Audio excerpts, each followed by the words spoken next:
Կարծում էի սով երազիս կգամ, բայց չեկավ։ Մայրն է ծաղիկներ նվիրում այսօր։ Որդու սիրած դաշտային ծաղիկներն է բերել եռաբլուր։ Երկրորդ տարին է Ադելինան այսպես շնորհավորում որդու ծննդյան օրը։ Հետո լռության մեջ պատասխան շնորհավորանքին սպասում։ Երեկվանից մտորումների մեջ եմ ասում եմ, տեսնես ինչ ձև ես դարել, ինչքան ես մեծացել, ինչքան ես գեղեցկացել։ Միշտ մտածում եմ, որ կարող է ինչ-որ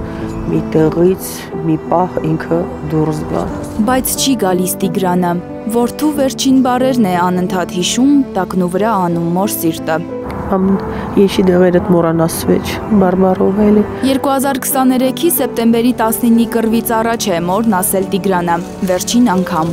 Պայմանագրային զինծառայողը վանքում է զոհվել, 21 տարեկան էր։ Որ հայրը հարցրել է, ասել է, այդտեղ կուտակումներ եմ տեսնում, ասել էր, բա ինչ են մտածում այդտեղ, ասել է, ես չգիտեմ, ես պատրաստ եմ, ես իմ տեղն եմ խոսում։ Եվ դա գիտակցաբար քայլ է եղել, որտեվ ինքը մենակ մնացել է մինչև վերջ իր մարտական դիրքում։ Իրան երբ որ գտել են, ինքը մինչև վերջի փամփուշտը կրակված, գրկախռնված է եղել իր զենքի հետ։ Ամեն օր է եռաբլուր գալիս Ադելինան։ Տիգրանի մասին պատմում բոլորին, Տիգրանին պատմում բոլորի ու ամեն ինչի մասին։ Երբ որ մեծ տղայից պետքա գնայինք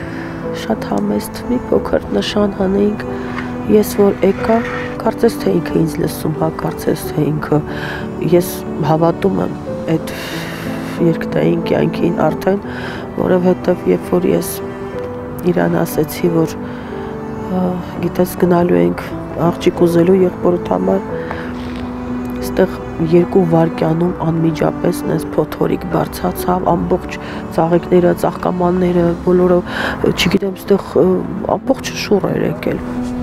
Իրենց որդու շիրիմներն Արցախում թողած շատ կանայք են գալիս, կարոտը փորձում Տիգրանից առնել։ Որդու շիրիմին ծաղիկ դնելու հնարավորության համար իրեն մի փոքր բախտավոր է զգում Ադելինան։ Սա իմ տունս է դարել, սա իմ երկրորդ տունն է։ Տուն չունեն այս կանայք։ Անհետ կորածների մայրերը իրենց որդիների լուսանկարներով կառավարության դիմաց են հավաքվել։ Իրենք էլ են իրենց ծաղիկներին, շնորհավորանքներին կարոտում։ Լանա Համբարձումյան, Հենրիկ Համազասպյան, Արմեն Ապրեսյան, Հայլուրի համար։